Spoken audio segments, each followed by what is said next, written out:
The Kings with a 1-1 start to the season, hosting the brand new look Lakers team with DeJounte Murray, Jaylen Brown, and Domantas Sabonis as their new big three. Harry Klinkstein nails an early three for a Sacramento lead, and then the Lakers get a kickout to Jaylen Brown to match.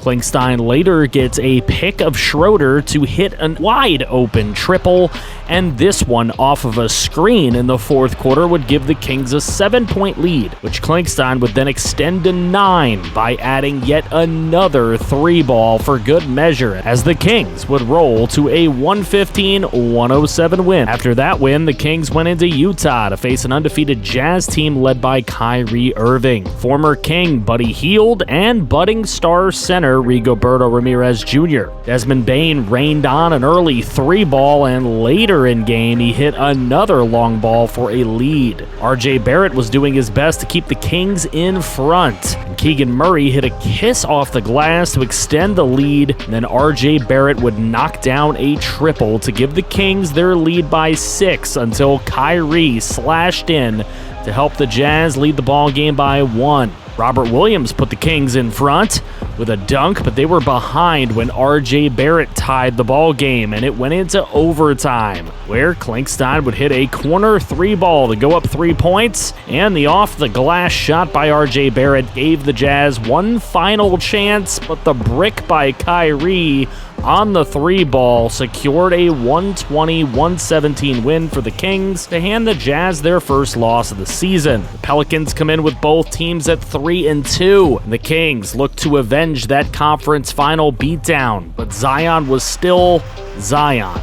What a turnaround, Jay, by him. And then the pass inside to Zion, just beasting and feasting until Keegan Murray would nail a long ball.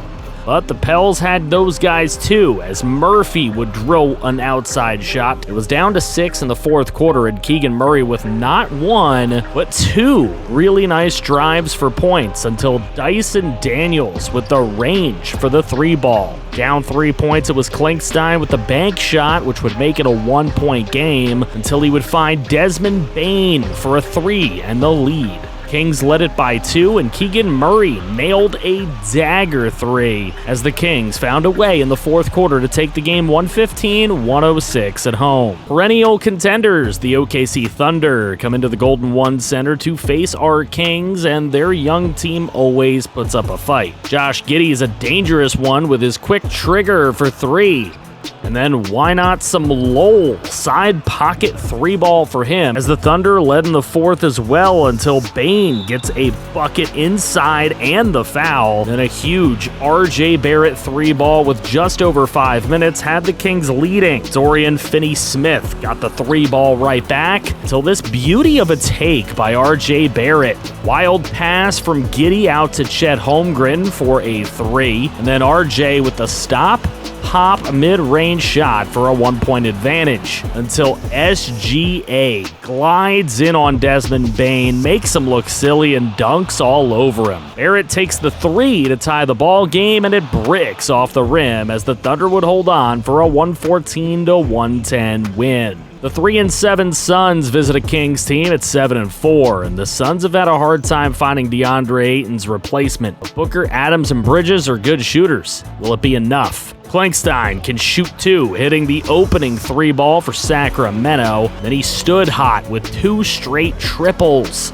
before he would finally pass to Desmond Bane for him to get in on the bomb action. Kings took a lead all the way into the fourth quarter, where Joshawn Dillon would hit one from range for a dagger to help the Kings to a 133-125 win over Phoenix. Kings sat at 9-4 on the road against the 4-9 Mavericks, who added Julius Randle to the pairing of Doncic and Wood to create their big three. It hasn't worked too much yet, but how about this game? Klinkstein moves off of a screen to nail the leading three ball at 9-6, and then he would find RJ Barrett, who hits a 3 of his own. Later on, it'd be another beautiful pass to RJ from none other than Klinkstein. And in the fourth, Kings were up when Luka drains this nasty long ball. And then it's Christian Wood going inside for a bucket with very little time left. After fouls, it's a full court heave as the last chance, but it comes up empty. The Kings win on the road 120-117. 9-6 Cavs visit the 10-5 Kings with their young core getting into the prime of their careers now. Keegan Murray takes and buries a three for the Kings' first bucket of the night. And then later it's Klinkstein breaking some ankles on a nice take. Cavs get an answer with a beauty triple from Donovan Mitchell to get them within 6 points until Klinkstein would find RJ Barrett open for three to double the Cavs up. In the fourth, the Kings were down, and it was RJ Barrett on the take to get them within 1 point. But it's Josh Hart who was wide open to get the pass on an emphatic slam. The Cavs were up three. RJ Barrett finds Joshawn Dillon high off the glass to keep the game close. And later, RJ on the take himself, kissing off of the glass for a Sacramento lead. Darius Garland, though, would pop a three ball to give the Cavs a 2-point lead right back. And then later they were up 6, and he's wide open for an easy mid-ranger. And that would be danger. Cavs take the win 124-121. The Atlanta Hawks were up late when RJ Barrett went on a signature drive to take the lead. It would be Trae Young who would break some ankles, stop it, pop it for the lead right back. An inside feed to Hunter had the Hawks up 126-125 with RJ Barrett preparing to take the final shot of the ball game, and he would put up a three instead of driving for the rack. It bricked, and that would be the loss in Atlanta. In Portland, up 1 point late, Jamal D'Angelo got open for a three to extend the lead, the big man. And Owen Romero would find Joshawn Dillon open for the mid-range shot to secure ball game. Kings over Blazers 132-124. With Robert Williams III refusing to re-sign with the Sacramento Kings, it would be far better to get something in return for him. So after a little bit of shopping, the Kings sent Williams and a 2030 second-round pick to the New York Knicks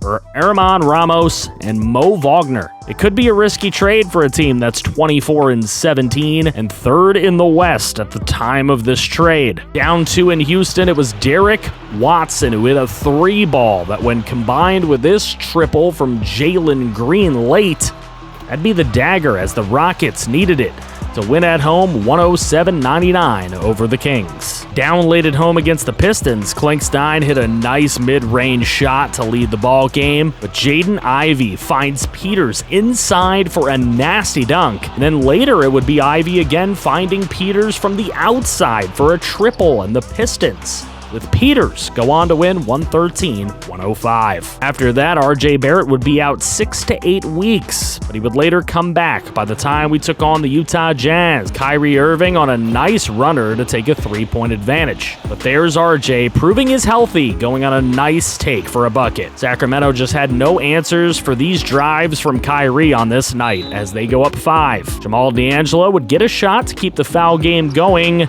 He would brick the three ball, and the Jazz take the ball game 114-107. After that game, Keegan Murray was found to have a left humerus fracture and would be out for the season. Well, that's not humorous at all. The final game of the regular season was a close win on the road in Los Angeles, and that had our Kings finish the season at 51-31. And in the third seed of the Western Conference. That means that they would draw the Denver Nuggets in round number 1 as the 6th seed. In the East, things are wild. The Magic are the top seed. The Hornets are number 3. And the Pistons are number 5. The changing of the guard there is real. Harry Klinkstein led the team with 20 points a game and 7 dishes. Barrett had a nice 19, 5, and 4 stat line. Keegan Murray averaged 17 with 8 boards before his season-ending injury. Bane only averaged 15, Dillon 14 and 5, Romero at 13 points a game, and Ramos 10 and 7 on the season. But none of that stacks up well in the league as Doncic was the leading scorer, nearly averaging a triple-double. Tatum, Morant, Zion, LaMelo Ball, and Darius Garland were all players who averaged 26 points or more with double-doubles on the season. Klinkstein was only the league's 30th scorer. As far as rookies, Ronald Bell was the leading scorer, but D-Bear did average a double-double through 79 games. That's impressive. How did your rookie do this season if you had one in this class?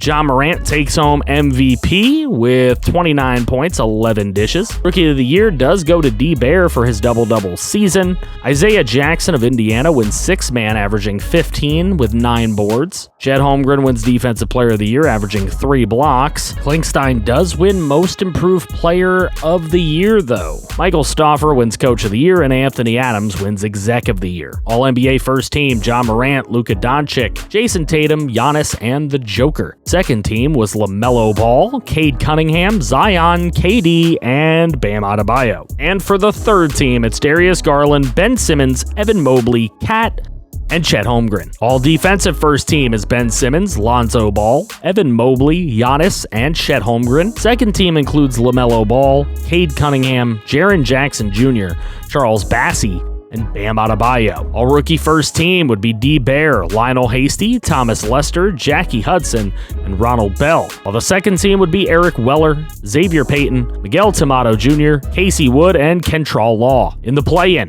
the Blazers would beat the Jazz for the 7th seed. The Pelicans take out the Clippers, and then the Jazz for the 8th seed. And in the East, it was the Bulls winning the 7th seed by beating the Wizards, while the Knicks would beat the Raptors before losing to the Wizards, who nabbed the 8th seed in the East. That would take us to the postseason. Can this Kings team with Klingstein, Bane, Barrett, Dillon, and Ramos as their starting 5, and Owen Romero coming off the bench as 6-man, win without Keegan Murray? Well, they're going to have to take on the Denver Nuggets in round number 1 in the next episode, and we know how Joker does against us. Shout out to all the channel members supporting this channel. Thank you guys so much. Make sure to get your predictions below in the comments section. I love you, FG fam. Take care.